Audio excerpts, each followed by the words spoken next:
Welcome to my YouTube channel. Today I'm going to be taking you for a tour around my home garden and showing you what I'm doing at the moment and everything that's going on. If you've not already subscribed to my channel, if you could please do so, because you'll get lots of helpful hints and tips all throughout the year from my home garden, my allotment and also my home kitchen. Now there's lots of things I'm doing in my home garden at the moment, so it's not all happening at the allotment. There's actually probably more happening here than there is at the allotment at the moment. So one of the jobs I'm doing is I'm looking after my chickens. So if we come over and look at the chickens.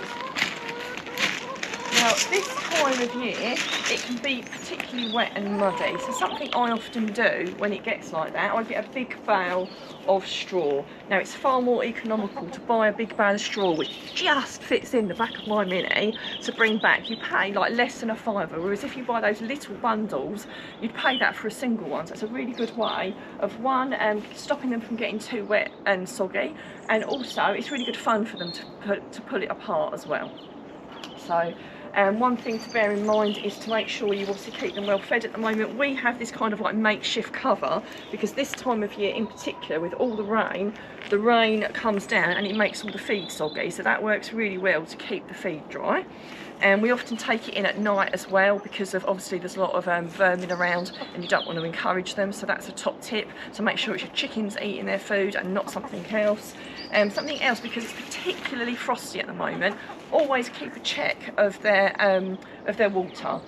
Today we've come out and actually it's been a little bit frosty but not too bad, so I actually pecked through the little layer of frost, but sometimes it's so hard they can't peck through it, so you will have to put a little bit of hot water on it to defrost it for them, otherwise they're not going to get any water all day if you don't take care of that.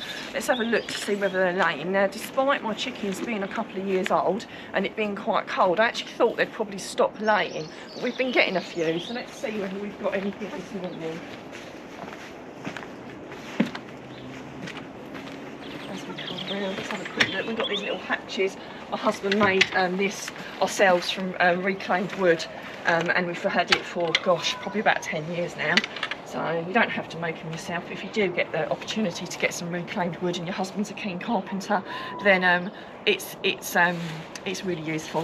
We actually have a chicken in the nest box, so I can't get any eggs out at the moment because it would disturb her, but I can guarantee that there will be some eggs in there because she's in there laying at the moment, so we don't want to upset her while she's laying her eggs, because that wouldn't be very nice, would it?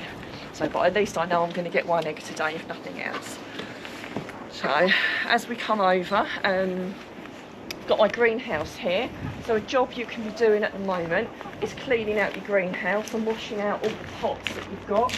So a really boring job, but it's a job that needs to be done. So I'll be pulling everything out and giving all the panes a wipe down, washing out the pots ready for next year, because obviously you want good hygiene because you don't want to encourage disease on any of the plants that you grow in the coming year. So that's something you might want to do on a slightly warmer day, because it can be quite a chilly, mucky job. Something I've been doing is digging over my bed at the bottom of the garden, taking out the weeds, digging out some of the rotted chicken manure that's on the run. It's a really good natural feed, and guess what, I've got an endless supply of it, and I dig it into my bed there. Now I only plant things like tomatoes and beans and things like that, so it's perfectly okay to dig that kind of manure in. If you were planting root vegetables there, you wouldn't want it to be that heavily manured, but I do this every year about this time of year and it works really well because I give it a natural feed, so I don't have to give it so much other feed all throughout the year as well. So as we move over, I really like looking after the birds. It's something I'm quite passionate about. So giving them fat balls this time of year is particularly helpful for them because they're struggling for food. So obviously I make my own fat balls, and there is a video if you would like to make your own fat balls, or you can just buy them from the supermarket. So I've got a fat ball holder, so I just drop them in and hang it up, and I've also got one that I shall tie on a tree later, but I'll just pop that one on now, ready for birds. They really love fat balls, and it is something that really helps them this time of year. Something else we give them is sunflower hearts as well, because they really love those. One thing to think about when you're giving them sunflower hearts is don't put too many in the container, because this time of year it rains quite a lot and they get all soggy and mushy and the birds won't benefit from them anyway. So I'll just put a few in and hang that up as it is. and I'll just keep an eye on it, and as and when it needs to be topped up, I'll top it up. I've got plenty of mixed bird seed there, so that's something that I don't need to top up. So let's just change one of these over and pop that on there. Something else to bear in mind for the birds, same with the chickens, their water can get frozen. So just keep an eye on it and check that they can get to it. So just I've got like a little broken trowel here, so just give it a little bit of a tap. Oh yeah, this one actually, it's not too bad. So again, like with the chickens, when the birds come, they'll be able to just get that into that themselves. And I know it's going to warm up today, so the birds will definitely be getting some water. If it was really rock solid, again, a little bit of hot water, but just be really careful, because obviously this is a bit more fragile than the metal feeder I've got in the chickens. You don't want to pour loads of boiling hot water over it and for it to crack, so just be a bit careful when you're doing that. So that's our bit to look after the birds.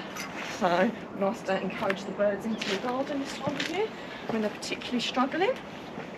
So something else we are doing is tidying up our shed. Well, summer house. I don't know what yours is like at the moment, but kind of like this time of year, I've got to be honest with you, everything just kind of gets thrown in there. So over the next month or two, I'm going to be pulling everything out and having a really good sort out to decide what I need and what I don't need, and what's of use to me. I've been hearing a lot of people talking about potting benches. They are really useful. The only thing I will say is I've got this little plastic tray here, and the really good benefit of having one you can move around, I have got a chest in there that I work on. If it's a really wet day, I'll do my potting in there. If it's a really nice day, I actually like to bring mine out and I can do it on the table, so it's just a bit more enjoyable. Or sometimes I take it indoors into the conservatory to do it. So the only benefit of having something like this rather than an actual fixed potting bench is that you can move it around, so it's a bit more versatile, and I actually prefer that. And it only costs probably about £5 in somewhere like Wilco or Lidl or somewhere. So and I've had it for donkey's years, so they're pretty much, you know, you can use them for a long time, so that's pretty good. Something we do is we have a wormery. Now we do obviously compost normally up at the allotment. I've got big composters up there, but at home we decided to invest in a wormery quite some years ago, and that's a really good way of creating your own liquid feed. So if we just take a walk up to that, and I can show you what it looks like. I always think they look a little bit like beehives, even though they don't, but and we've got two, because we have quite a lot of green waste, and I like being able to create my own feed as well. So what we do is we reuse the plastic bottles and we just rest them underneath it, and it collects the liquid like so. So what I do have to do is I do have to keep taking them out and then switching another bottle round. This time of year, because you get so much more rain, the liquid feed is a lot more watery, so you kind of have to use your common sense a little bit. If it's really, really dark, then you water it down more. If it's not so watered down and it's quite clear like that one is, I wouldn't be watering that down at all, if anything, to be fair, because it's not, so I'll just be storing that for when I need to feed something. So, and if you want to take a quick look at our wormery, and you basically just put your green rubbish in there. So just like vegetable clippings, bits of grass, that sort of thing. And you know, it does what it says on the tin. There's worms in there and they munch through everything. And you move it down the trays, and by the time it gets to the bottom, you've got compost that you can use, and you've also got feed that you can feed your plants with. So that's really, really useful, and much smaller than having a big composter than, you know, the great big composters that I've got up the allotment. So I hope you've enjoyed the tour of my garden. I'd love to hear what you're doing, and if you've got any questions or queries, please do put them in the comments.